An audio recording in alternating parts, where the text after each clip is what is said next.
I want to thank everybody who is joining with us here today, especially those who are behind me that I'll be talking more about here shortly. To begin with, let me point out the obvious. Evil swept across Uvalde yesterday.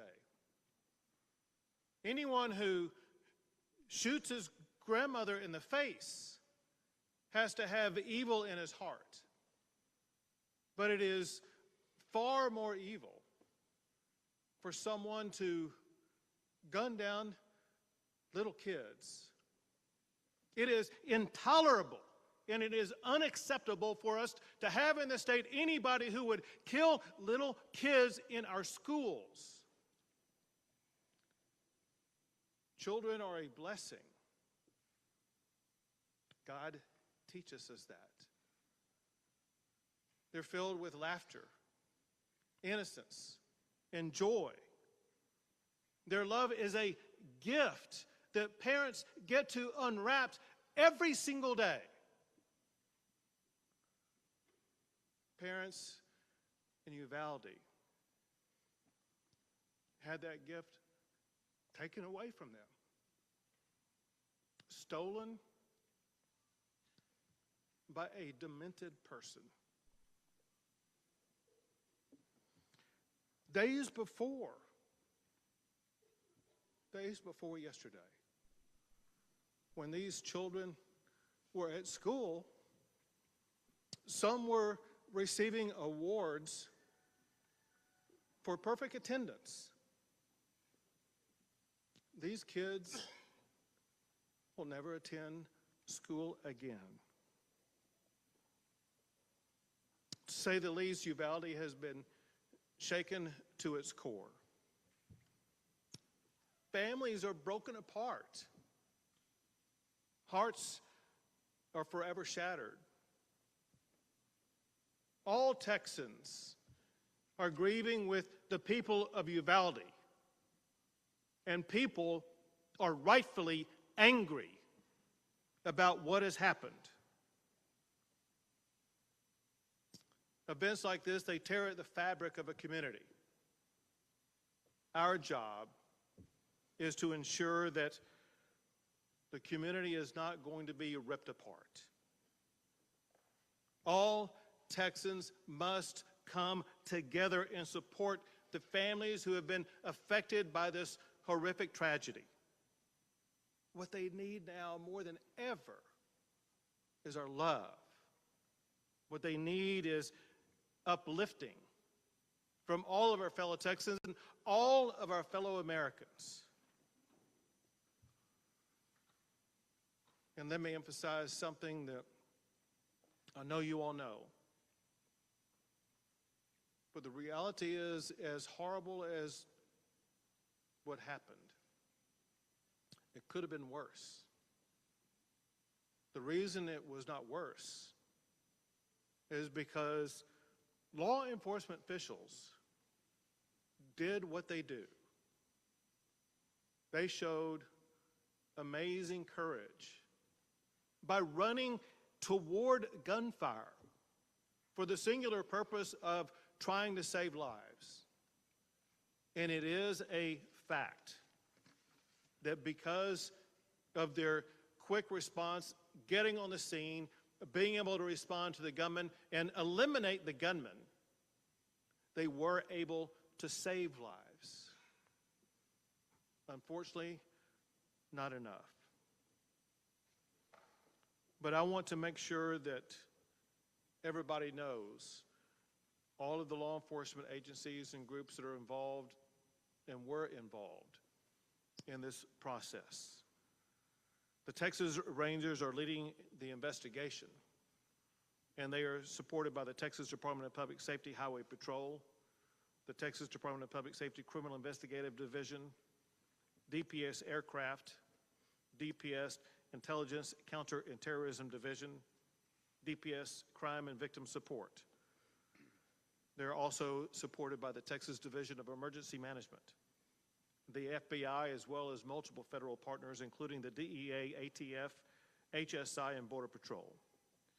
And then, of course, the valiant local officials, the Uvalde Sheriff's Department, Uvalde Police Department, Uvalde Independent School District Police, Uvalde County Constables, Uvalde Mayor, the County Judge, Uvalde District Attorney's Office, local public works and surrounding police department, and the San Antonio Police and Fire Department also. Let me walk you through some of the facts of what has happened. There's been a lot of things that have been said. Some are correct, some are incorrect. Let me tell you the best information that we have at this time, understanding, very importantly, that this is an ongoing investigation, and ongoing investigations often reveal new information as those investigations progress. The first thing that happened was that the gunman shot his grandmother in the face. She then contacted police. The gunman fled, and as he was fleeing, he had an accident just outside of the elementary school, and he ran into the school. Officers with the Consolidated Independent School District, they approached the gunman and engaged with the gunman at that time. The gunman then entered a back door and went down 2 short hallways and then into a classroom on the left-hand side. The gunman entered into that classroom, and the classroom was connected internally to another classroom. Border Patrol, Consolidated ISD officers, police, sheriffs, and DPS officers converged on that classroom, and a Border Patrol officer killed the gunman. As I said, Texas Rangers are leading the investigation, joined by federal, state, and local law enforcement officials. At this time, we know that 19 children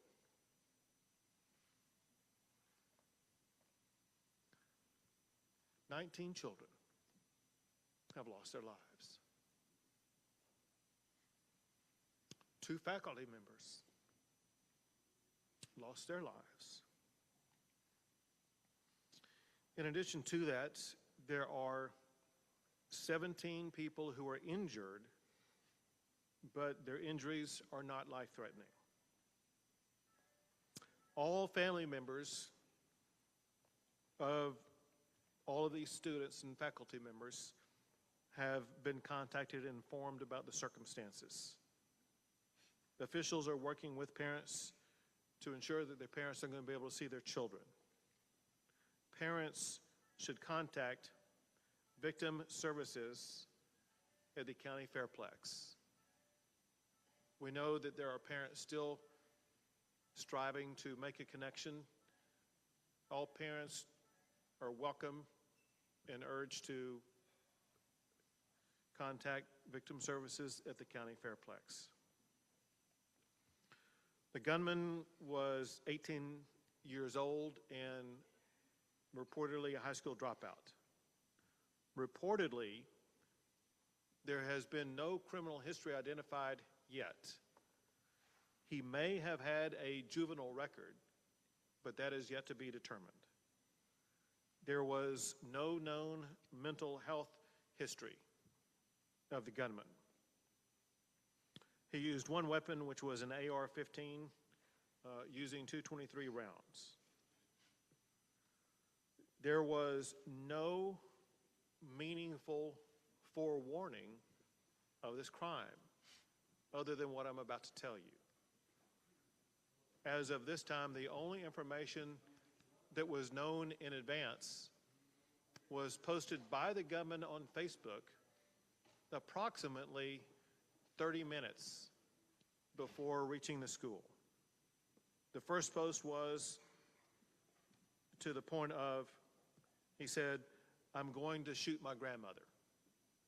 The second post was, "I shot my grandmother." The third post, maybe less than 15 minutes before arriving at the school, was, "I'm going to shoot an elementary school."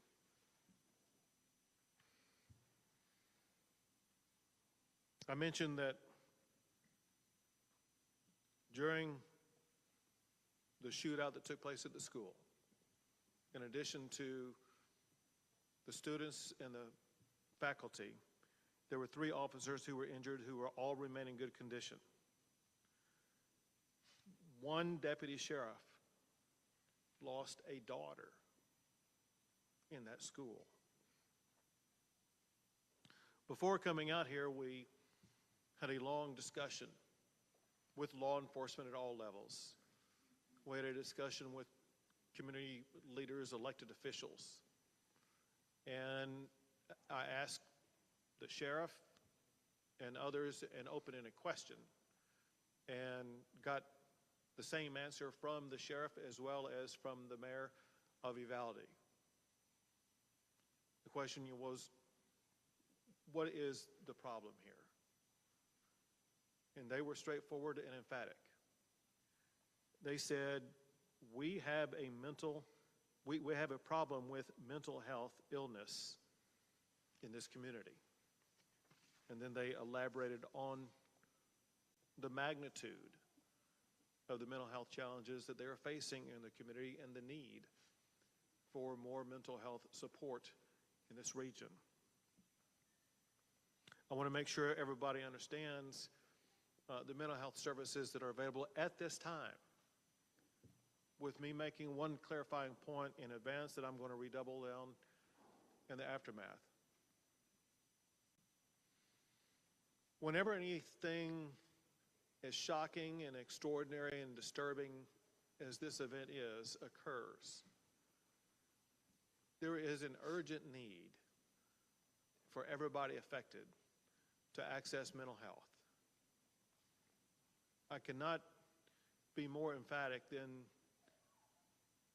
saying with great urgency, everybody in this community, I mean everybody, the victims, the families, family members, friends, the law enforcement involved, but the entire community is in utter shock about this. Some physical wounds that were sustained by the officers, they're going to heal in the coming days. The mental and emotional wounds are far harder to see and last far longer. The state of Texas, working with federal and local officials and agencies, we're going to be here for a long, long time. And one key point that we will focus on is making sure that everybody in this community has the access they need for as long as they need it to address with the mental and emotional health care needs that they have. I want to list various agencies and make sure these are made available to the public. The mental health services currently available are from victim services from across the area, from federal, state, and local levels, including the Family Resource Center at the Uvalde County Fairplex. Schools have crisis teams at the Uvalde Civic Center. They provide wraparound services for families who are affected. The Texas Child Mental Health Consortium, created by the state legislature in 2019, is available to assist. The Bluebonnet Children's Advocacy Center is available to provide services for children. The Texas Health and Human Services Commission is on site and will be available for ongoing provision of services. The Texas Education Agency is providing supplemental counseling services. The Texas Department of Public Safety Counseling is providing counseling services for law enforcement. And the FBI is also bringing in mental health services for law enforcement. It cannot be overemphasized the importance of law enforcement officers, all of them, seeking out and obtaining this mental health counseling. The District Attorney's Office for Victim Services has a phone number available for all victims, and candidly, the entire community, in a way, is a victim here. And I was provided their number to give out to you publicly. This is the number for the District Attorney's Office for Victim Services. The number is 830-278-2916. And at this time, I will pass the mic to Lieutenant Governor Dan Patrick.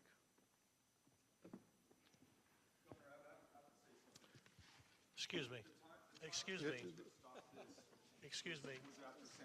Sit down. You're out of line and an embarrassment. Sit down and don't play this stuff. Next shooting is right now, and you are doing nothing. No, he needs to get his ass out of here. This isn't the place to talk this over. This is totally predictable when you... Sir, you're out of line. Sir, you are out of line. Sir, you are out of line. Please leave this auditorium.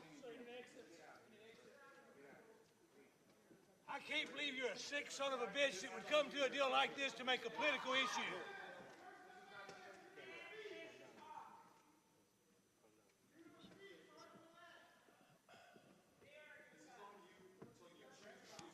It's on assholes like you. Why don't you get out of here?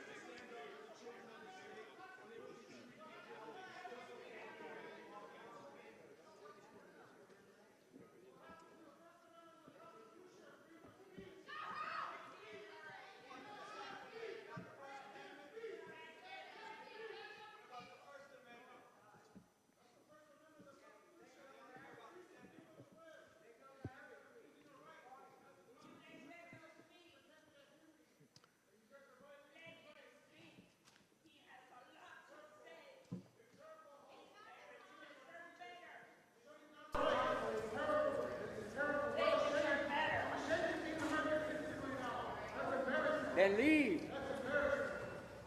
There are family members. There are family members who are crying as we speak. There are family members whose hearts are broken.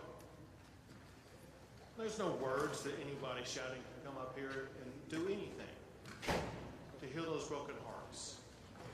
We all, every Texan, every American has a responsibility where we need to focus not on ourselves and our agendas. We need to focus on the healing and hope that we can provide to those who have suffered unconscionable damage to their lives and loss of life.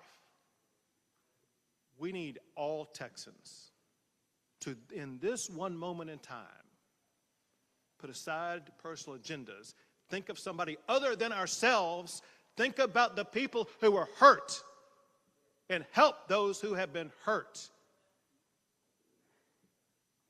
And this time, Lieutenant Governor will speak.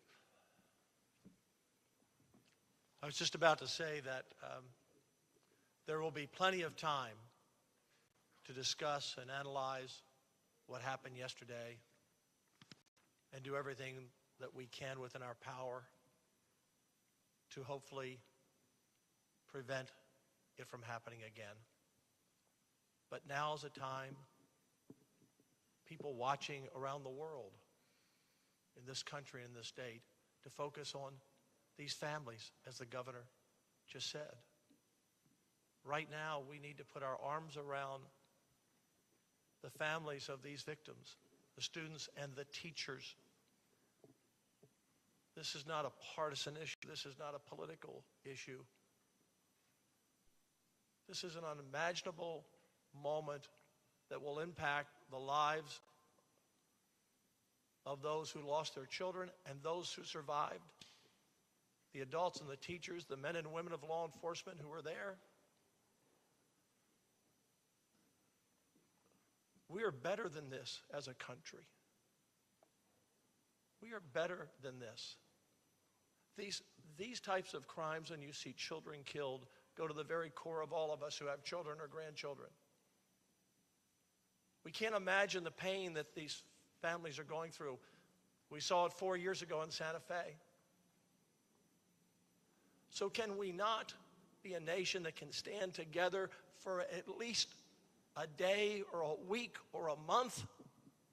My gosh. To put these families first and everything else second, my gosh. You know, we live in a time, I said this yesterday, when people are at each other's throats everywhere we turn. Whether it's on the internet or an Oscar stage or two coaches arguing or in the political world or the media world. Who are we as an American people? Who are we? We all have to do our part.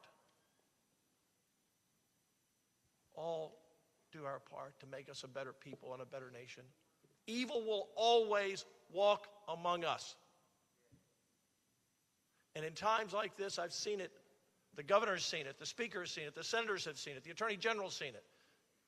In these other shootings, Sutherland Springs, El Paso, Odessa, Santa Fe, it's God that brings a community together. It's God that heals a community. It's God that heals a shattered and broken heart. And if we don't turn back as a nation to understanding what we were founded upon and what we were taught by our parents and what we believe in, then these situations will only get worse and happen more often. So, no matter what your thoughts are today, pray for these families. Pray for this community. Give us wisdom. Give us wisdom. But right now, let's focus on the families. They deserve that. They need our love. They need our prayers. Thank you, Governor. And now the Speaker of the House, Dade Phelan. Thank you, Governor. I appreciate it. Mayor, I'm sorry you had to witness that outburst. Now is not the time to politicize pain and suffering. This time of year should be the happiest time in a child's life. Summertime, getting out of school, enjoying your family and your friends. And instead, this community is faced with an unspeakable tragedy of which there are no words. There are no words to ease the pain and suffering and the anger in this community. I do want to reiterate what the governor said about the mental health of this community. This will take many, many years of pain and suffering and counseling. And your mental health is like any other health. It must be treated, it must be diagnosed, it must be talked about. And the legislature, when we reconvene, we will have a long, very robust discussion about mental health like we always have, and we'll continue to support mental health in this state, and especially rural mental health. Like the sheriff said, and like the mayor said, every community has mental health needs, and they must be addressed. And this crisis is another reiteration of a mental health crisis we have in this state. I also want to thank the law enforcement for their work, DPS, Border Patrol, sheriffs, police officers, both locally and the school district. I believe one school district's police officer lost his wife in the shooting, was there on the scene. And the governor mentioned sheriff's deputy losing a child in that building as well. Just unspeakable tragedy to this whole community. And the mental health of our law enforcement is crucial in these times. And it's okay for them to say that something's wrong as well. I do my deer hunting here in Uvalde County. It's a beautiful community with beautiful people. And all we can say is how tragic this is, and the support the state will show and will continue to show. And we just appreciate your resiliency, and let us know how we can help here at the state of Texas. Thank you. And now the Director of the Texas Department of Public Safety, Steve McCraw. Thank you, Governor. On behalf of the sheriff and chiefs of police, the department's been asked to go through a timeline of the facts. As we know, the investigation right now, it's preliminary, this information, but we'll provide out as much information as we can.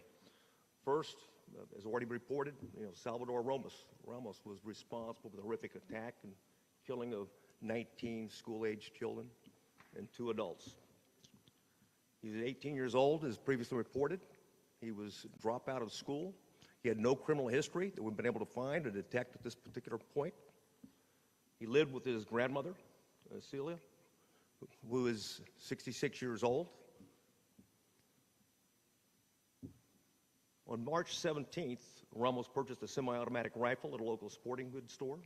On March 18th, he purchased 375 rounds of ammunition for that rifle.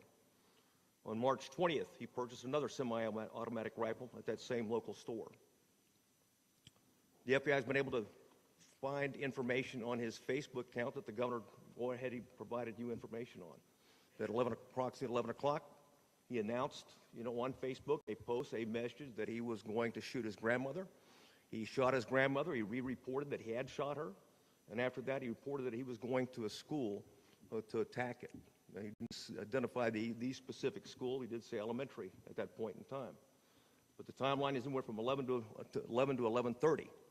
His mother reported him to the police department when she was able to run across the street to a neighbor and get help. And she was medevaced to San Antonio in critical condition at this point, but she's still alive. The subject, Ramos, at that point in time, used her vehicle, his grandmother's vehicle. He was living at their residence since March of 2022. Used her vehicle to drive approximately 2.29 miles, which is about a block and a half away from the school, Robb Elementary School. He crashed the vehicle at that point in time. He exited with a backpack. He took a rifle with him.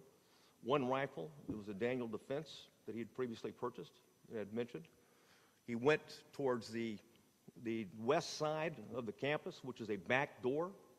But as he was approaching, as the governor mentioned earlier, there was a brave Consolidated Independent School District resource officer that approached him, engaged him, and at that time, gunfire was not exchanged, but the subject was able to make it into the school, as the governor reported. He went down a hallway, turned right, then turned left, and there was two classrooms that were adjoining, and that's where the carnage began. As he was shooting, when the shooting began, we had Uvalde police officers arrive on scene, and along with the Consolidated Independent School District officers, immediately breached, because as we know in officers, every second's a life. They breached it, engaged the active shooter, and continued to keep him pinned down in that location, afterwards, until after a tactical team could be put together, comprised of Border Patrol agents on the front end, some members of their BORTAC unit, which is a SWAT team for Border Patrol. Also, there was a Zavala County deputy that got into the stack, and two Uvalde police officers. They breached the classroom door. They went in, they engaged Ramos and killed him at the scene.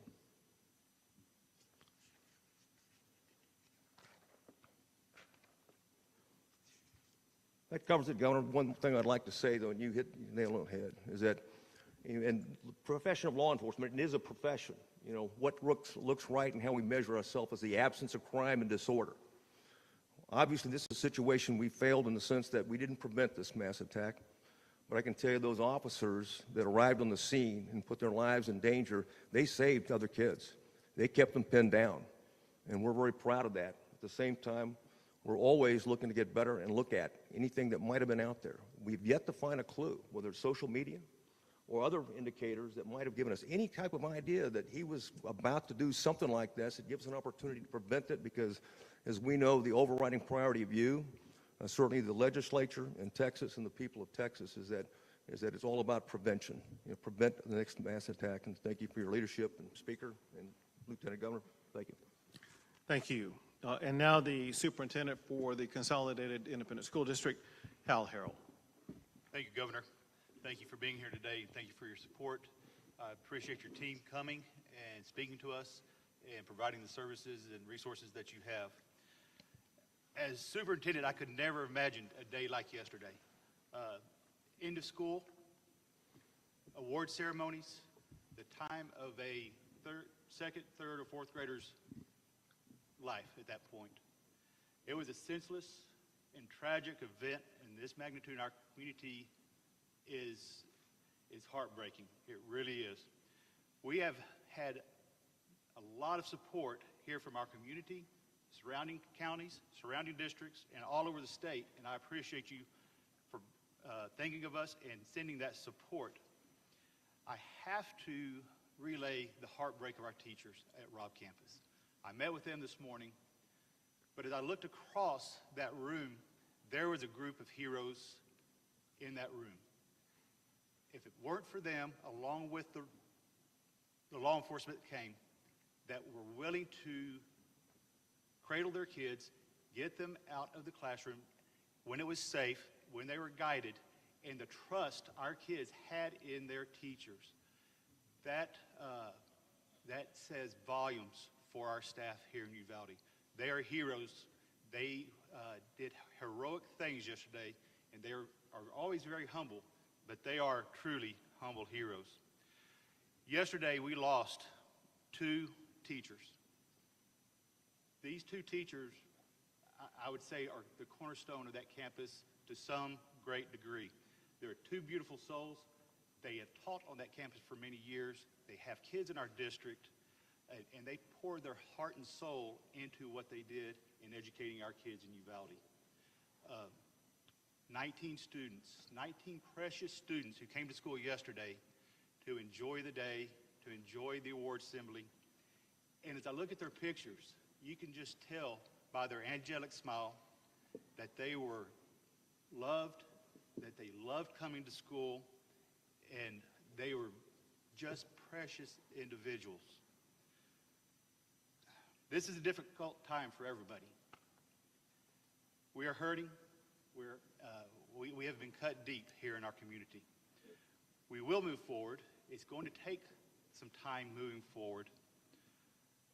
While our faith has been shaken, we ask you to continue to pray for these families, these kids, in our community, and our teachers. I am a product of Uvalde. I'm born and raised here. I've worked for this district for 30 years. I never thought I would be sitting in front of you doing this today. But please, pray for our teachers, pray for our community, and we will move forward. Thank you, Governor. Thank you. We'll take a few questions.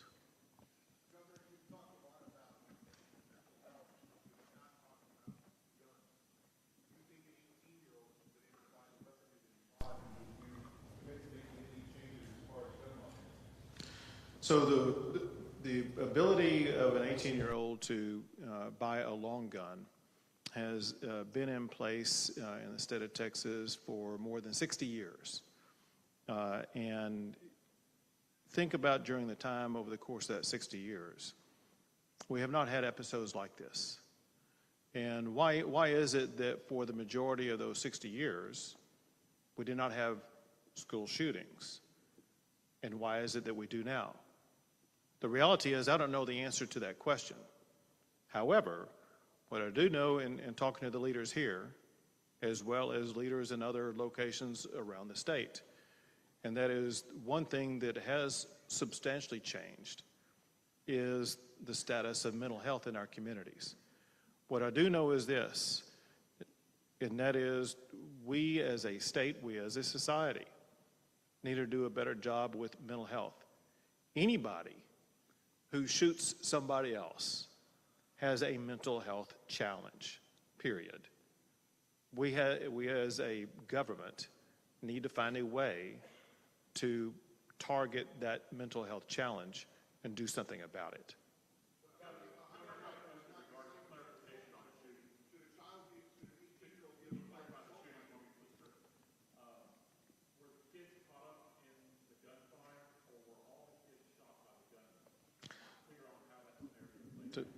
Director McCraw will have the best information on that.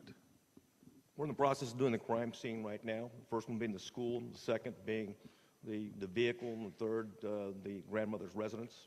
I can tell you where it's a detailed process, so I can't answer that. But for right now, we believe that all the children were shot and killed by Ramos.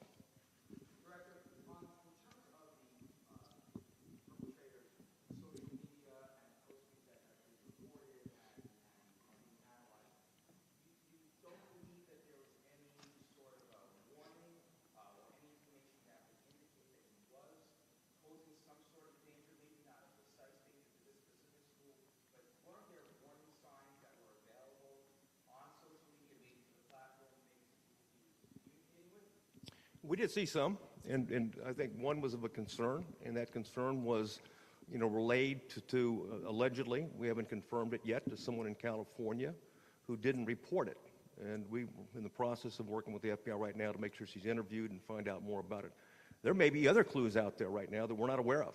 This is a preliminary part of the investigation. We're going to scour everything to find anything that what could have indicated in some way, shape, or form that this individual was a threat to the community. But nothing had come to local law enforcement as they could have. None at all. In fact, this is, you know, we're astounded at the beginning of the investigation because there's usually something out there, but right now, it is as that reported on the timeline. If we find out something else, we'll provide that information.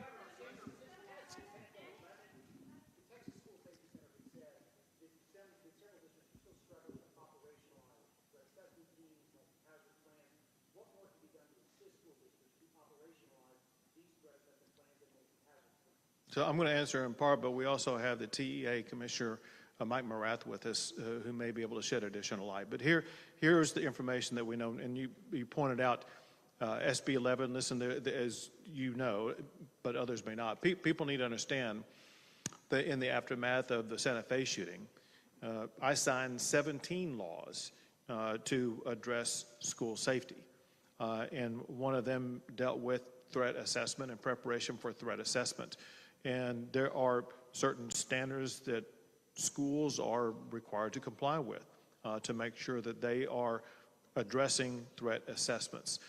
I have no information as we speak at this particular time about the status of this particular elementary school or the ISD about what the status was concerning threat assessments. However, to make sure that your broader question is answered sufficiently, Mike, you want to come up? The person coming up is Mike Morath, who is the commissioner for the Texas Education Agency.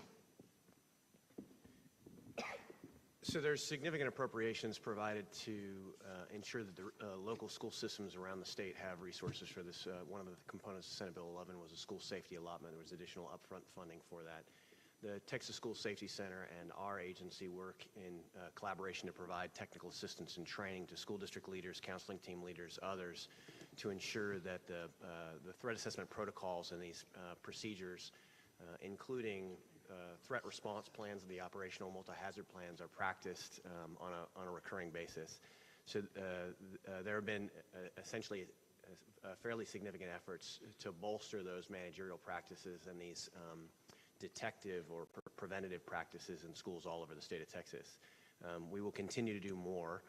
After any incident like this, of course, you reflect on lessons learned to ensure that we can prevent this kind of situation in schools going forward.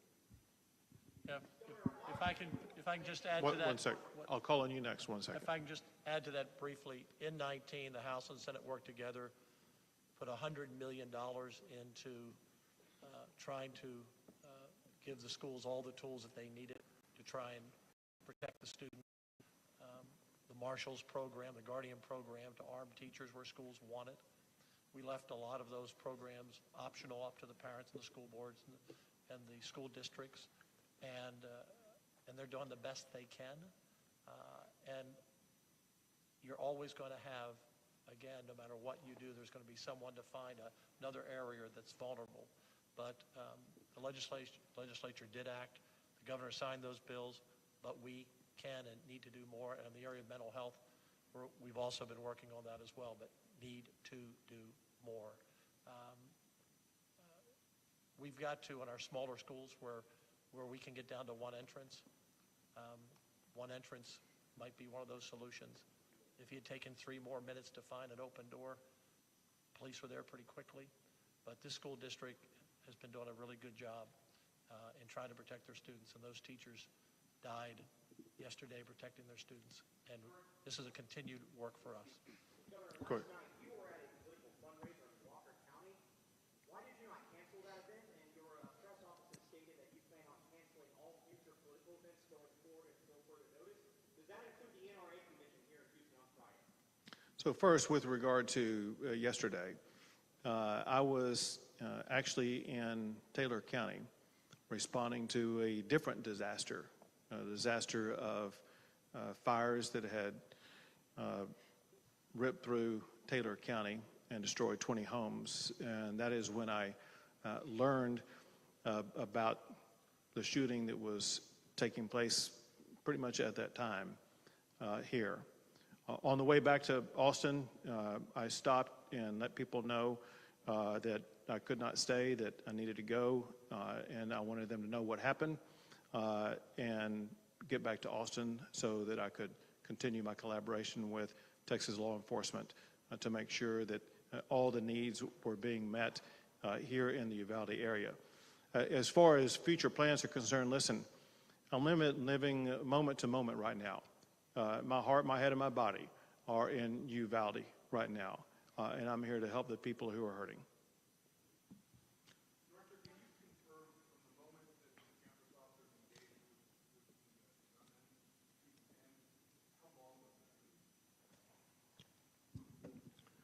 I can't.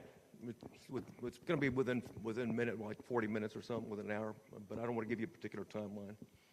But bottom line is that law enforcement was there. They did engage immediately. They did contain them in the classroom, and they put a tactical stack together, in a very orderly way, and of course breached and assaulted the individual.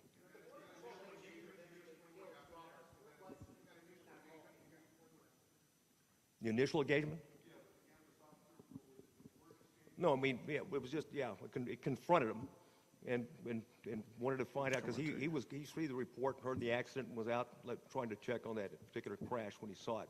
So he followed him right in immediately, okay, when rounds were exchanged. And of course, then also we had 2 Uvalde police officers previously described that went in and was involved in also the shooting with the subject and were wounded. And of course, they were also responsible for containing him in that area. Go ahead. Yes, sir.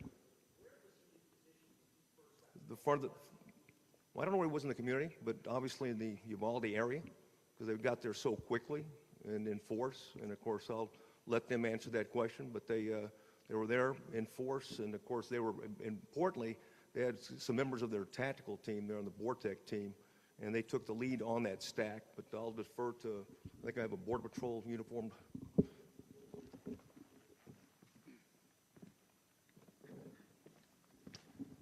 Thank you. So first off, the U.S. Border Patrol Del Rio sector has a station in Uvalde. So we have about 150 or so agents that are permanently assigned to Uvalde. We also have several agents in other stations that choose to live here in this community as well. So we had folks that came from off-duty. We had folks that came from training. We had folks that were in the field and responded. So a multitude, some 80 in total, Border Patrol agents responded. So as to where that particular individual came from, don't have that yet. The investigation will bear out, but we have a large presence permanently here in Uvalde. Did you? Not going to release his name just yet. Go ahead.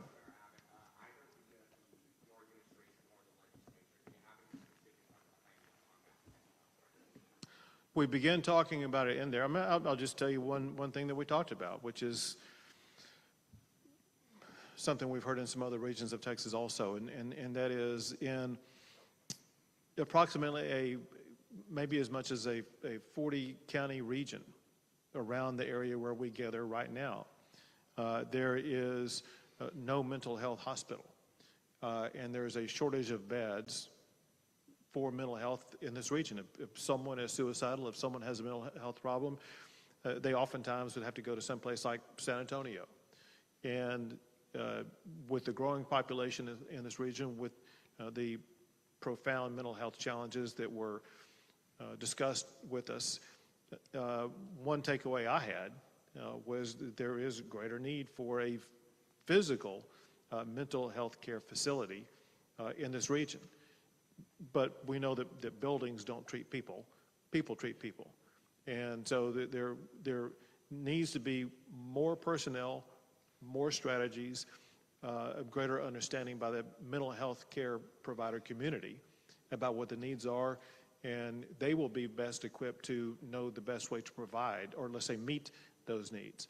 Bottom line is this, and that is, I think it's a fair statement, that legislative leaders understand about health challenges in the more rural settings in the state of Texas, and we have a genuine commitment to help address those mental health care challenges.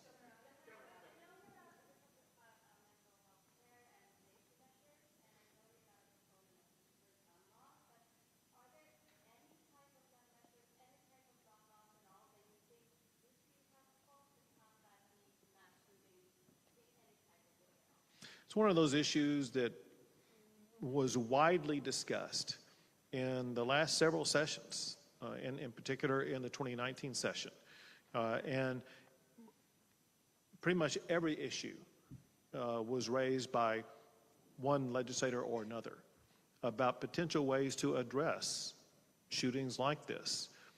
And the consensus arose around those 17 bills that I did sign, that they hardened schools, they made schools safer, they addressed mental health, and issues like that were the solutions that were agreed upon by legislators at that time. And that is going to be the similar approach that I perceive legislators will continue to focus on. We consider that what we did in 2019 to be one of the most profound legislative sessions, not just in Texas, but we've seen in any state in addressing school shootings. That said, to be clear, we all understand our work is not done. Our work must continue. And we will continue to discuss with legislators about all the potential avenues and pathways that we can take to make sure that schools will be even safer going forward.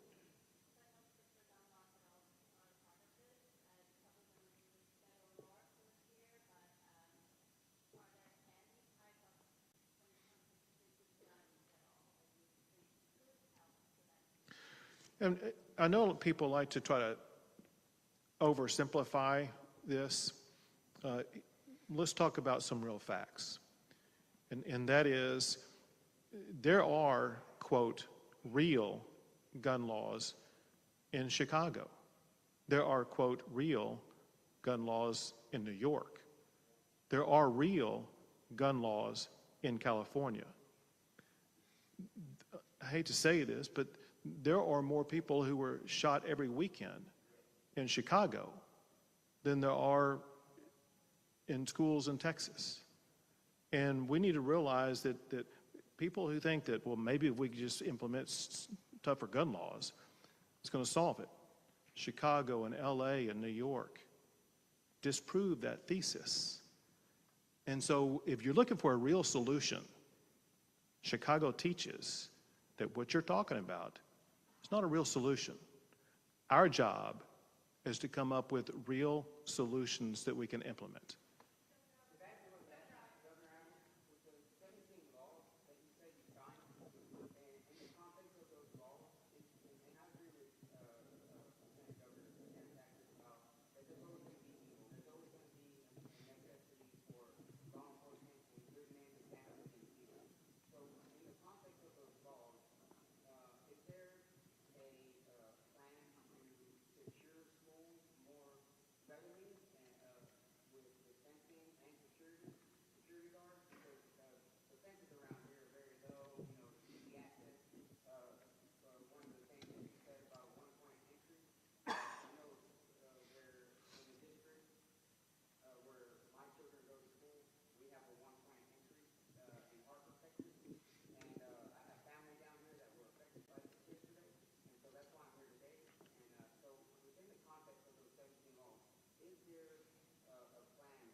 So the last thing first, and that is altogether, we allocated more than $600 million, so more than $500 million to address school safety.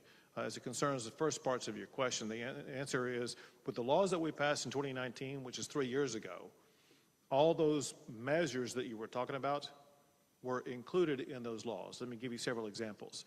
An entire platform that was addressed is what's called school hardening or hardening schools. Some of those strategies reduce the number of entrances. Other strategies provide things like school marshals or having DPS officers or others fill out their paperwork in schools so that there will be a law enforcement presence in schools. They involve different types of strategies that will should make it more difficult for a shooter to get into a school. That said, I can tell you what we all agree upon. We're all going to go back and look at both exactly what was passed, any shortcoming in what was passed, any shortcoming in implementation. I want you to know also that included in those laws were requirements by school districts across the state of Texas to work with the School Safety Commission to make sure that all the strategies would be used and employed and tested, including active shooter strategies for schools to be ready, to be prepared to employ as needed. And so, yes, from pretty much every angle, it was debated. And let me go back in time.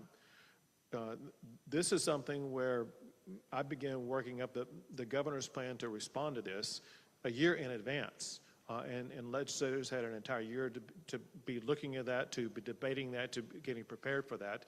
Then I made it an emergency item during the session, which meant that everyone was going to be focusing on it, and they did. So my point is saying that, and that is that this took the time, effort, and mental involvement of all legislators during the course of that session to put what they consider to be the best solutions on the table. Many of them were adopted, some were not, but we adopted what we consider to be the best plans that session. Again, we will always, and especially in this coming session, evaluate what more needs to be done in our schools to make them even safer.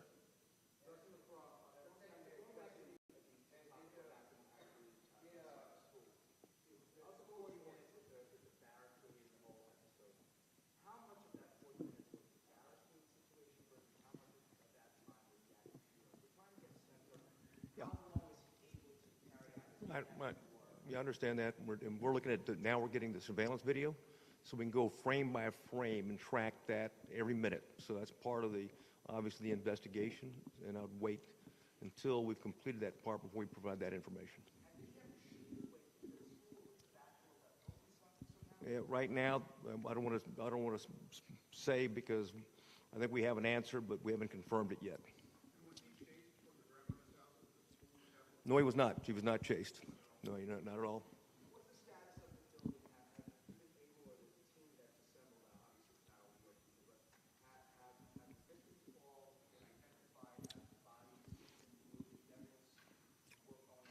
All the victims have been identified, and all the notifications have been made. Yes, there's an ongoing recovery team. We've got certainly our company of Texas Rangers with forensic background are conducting it, and then we've got the FBI's evidence response team, and of course ATF is helping as well. Can we get you to speak up a little bit?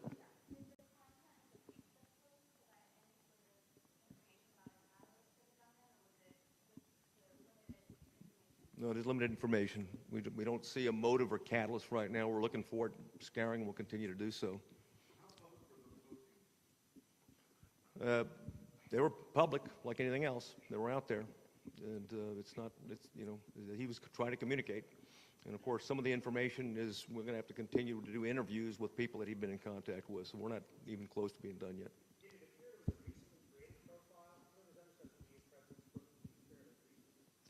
Yeah, I can't comment on that right now.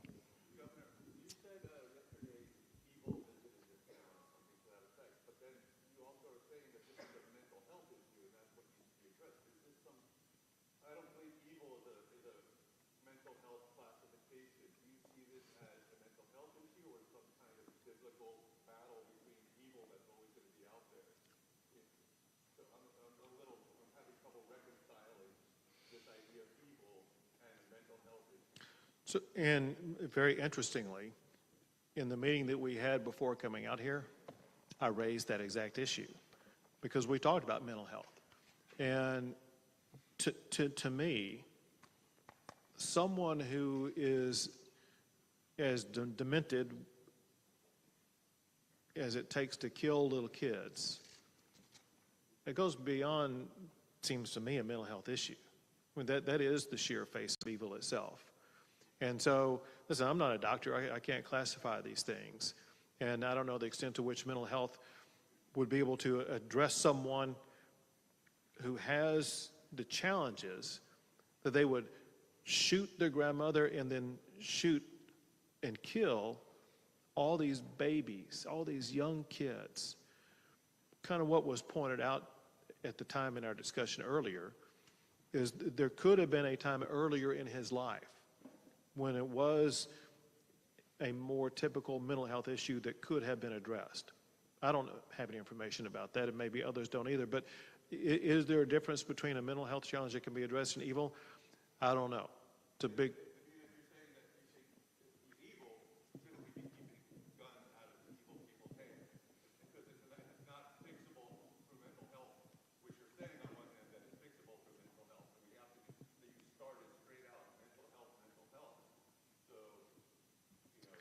And this. And that oversimplifies things. Like, you don't want to oversimplify this, but to just say it's evil seems to oversimplify it.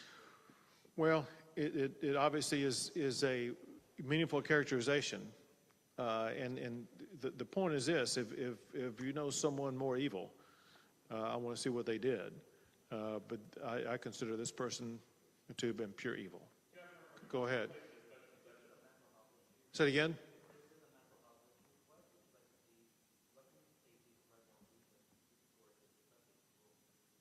Well, it's the answer that I was given to this gentleman back here earlier, and that is it's something that we did talk specifically in our meeting before coming out here, and that is, for one, not just this community, but the surrounding geographic area is lacking in a mental health hospital or other physical facility.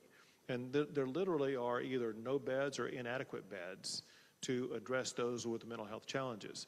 And when you look at the population base and perhaps a growing population base in this geographic region, an issue that we will be taking up is going to be what ways do we address the mental health issues? Does it include a physical facility such as a mental health hospital? If so, how large would it be? Things like that. So there are many issues for us to consider and evaluate and to work on addressing. Speaker Phelan wants to add more to that. I'd like to add to that. So in the last special session, we actually appropriated about $115 million in ARPA funds for the Children's Mental Health Consortium to partner with campuses across the state of Texas, higher education, four-year institution, two-year institutions, to have a mental health professional on campus to contract with local ISDs to make certain. This is mainly a COVID issue of mental health for children coming out of COVID, but it's mental health across the board for any child who wants to meet with a professional, which is a challenge. I'm from rural Texas. It's a challenge to have those professionals in your community. We also appropriated $500 million for rural broadband to make certain communities out in rural Texas have high-speed internet so where they can have a consultation online with a mental health professional, not just in the state of Texas, because we passed another piece of legislation that said you can meet with professionals outside the state of Texas. And so the telehealth, telemedicine situation come out of COVID, rural broadband were addressed late in October of this past year, and many of those programs are being rolled out right now.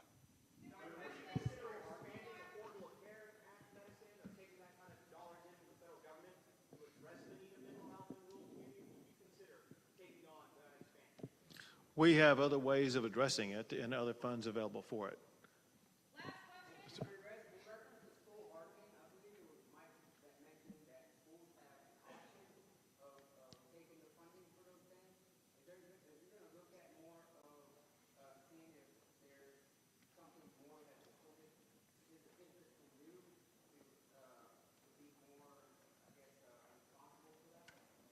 So I'm not exactly clear on your question, but I think I have the gist of it well enough to be able to answer it in this way, and that is this: we will all consider the best strategies for schools to employ, but importantly, we do that in conjunction by working with schools. We won't be imposing policies on schools without working with them. We need ISDs and schools and school leaders and school safety professionals at the table for that discussion purposes if we are going to achieve the best standards that are possible. Thank you all.